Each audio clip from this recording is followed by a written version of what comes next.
Okay, so today we're going to learn about box plots. And what box plots are really used for is they're used for a way of graphically looking at these numbers. Because when you look at these numbers, it's just a set of numbers. And so you might not have a good idea of how they're spaced out or what their spread looks like or how wide the distribution or where is it the widest and where is it the narrowest. So really what box plots are used for is to see how kind of the spread of the data is and what it would look like. They do this by doing 5 things. You look for the min, the Q1, the Q2, the Q3, the max, and then we look if there's any outliers. So these are the big key pieces that we want to find.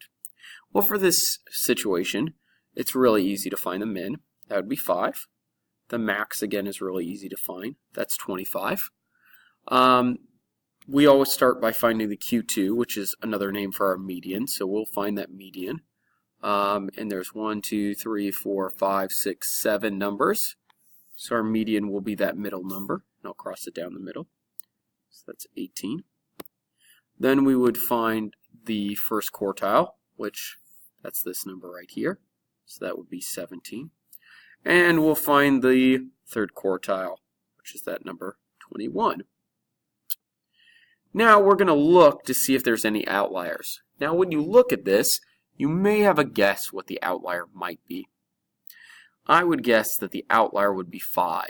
Because when you look at this, everything's pretty close together, like 17, 17, 18, 20, 21, and 25. Those are all really close.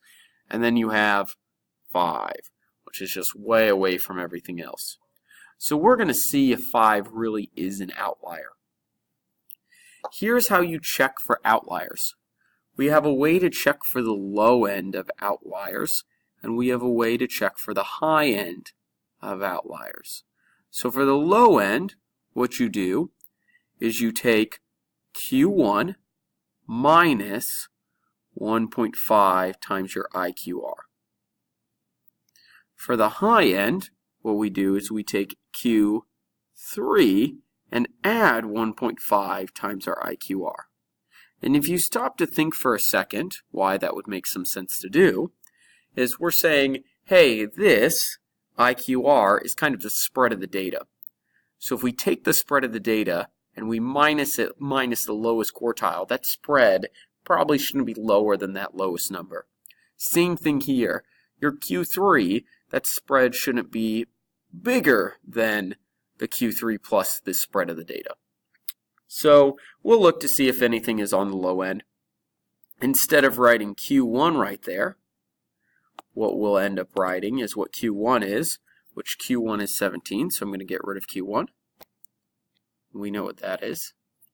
That's 17. And 1.5 times our IQR, we could do that really quick. So our IQR is 17 minus 21. So our IQR would be 21 minus 17, which would give us 4. And 1.5 times 4 would give us 6. So instead of writing that right there, I'm going to erase this and write 6.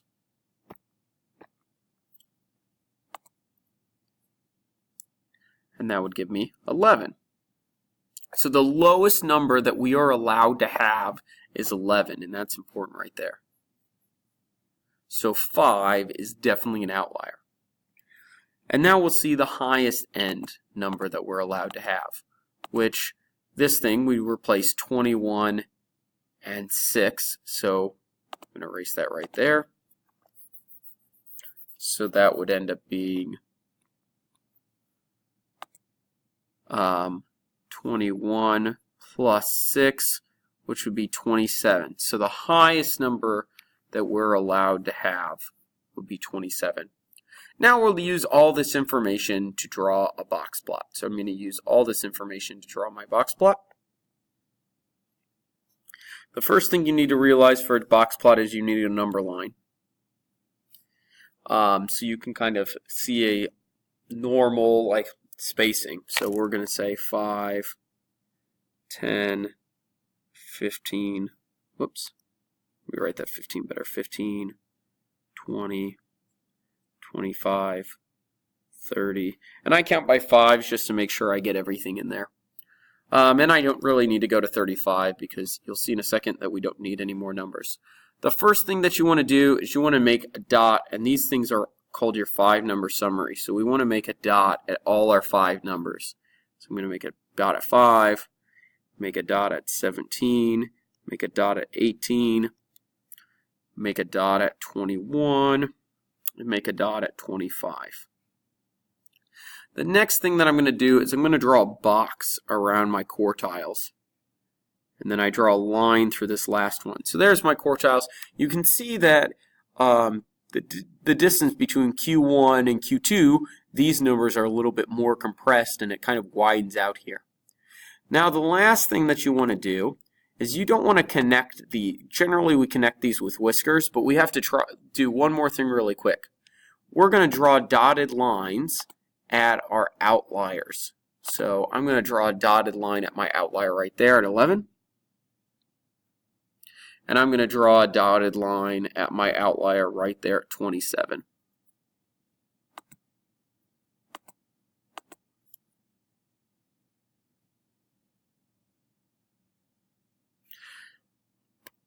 Now, your data set is not allowed to go outside these dotted lines. So when we draw this one, I can connect on that end because it doesn't go outside. This one, when I draw, it gets stopped by that dotted line right there, and this dot is outside of it. So this is our outlier. We don't include that. So this is the boundary. Let's do one more. So again, the first thing we want to do to draw a box plot is we're going to do our 5-number summary. So we're going to have our min, our Q1, our Q2, our Q3, and our max. And then we're going to figure out our outliers, and we're going to have, I'm going to make this a little bit easier for us to do. We're going to need our IQR. We're going to need 1.5 times our IQR. And then we're going to need the low end and then the high end. That's kind of the information that we care about. Our min for this one is 10. Our Q1, well, let's count how many data sets we have. We have 1, 2, 3, 4, 5, 6, 7, 8. So I have 8. So my Q2 is going to be between 35 and 38. So we'll do 35 plus 38 divided by 2. So that's 36.5. That's our median.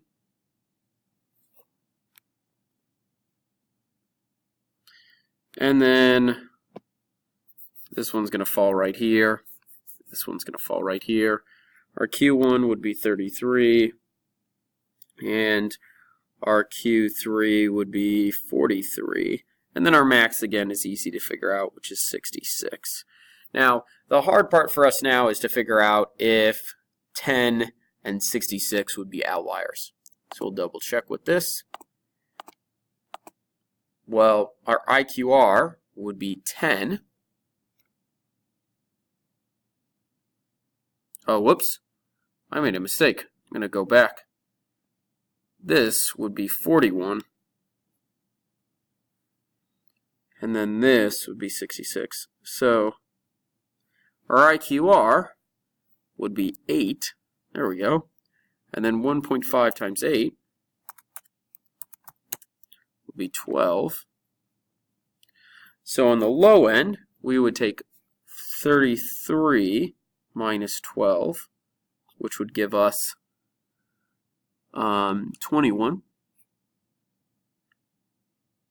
And then on the high end, we would take 41 plus 12, which would give us 63. Now again, those numbers are important in case any numbers go outside of that. So then we're going to draw our box plot given our information.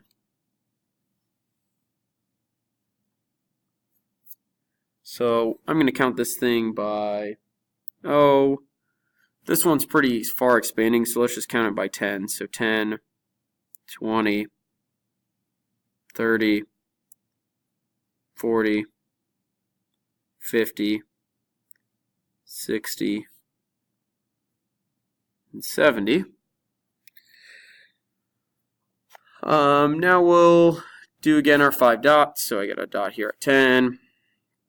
I got a dot here at 66. I got a dot here at 33. Got a dot here at 36. And I got here a dot here at 41. And again, we draw our box around our quartiles, which would look like this. Again, we got to look at our low end. So our low end spot, we got to stop right there at 21. We look at our high end spot, which we got to stop here at 63. So when we finish drawing our box, it stops here and it stops there. And our 2 points right here and here are outliers. Okay. So I know the easy part is the 5-number summary, which we did a lot with yesterday. The hard part of this stuff is our outliers. So if you get stuck with any of the outlier stuff, just let me know, ask questions, and we should be able to get through it together.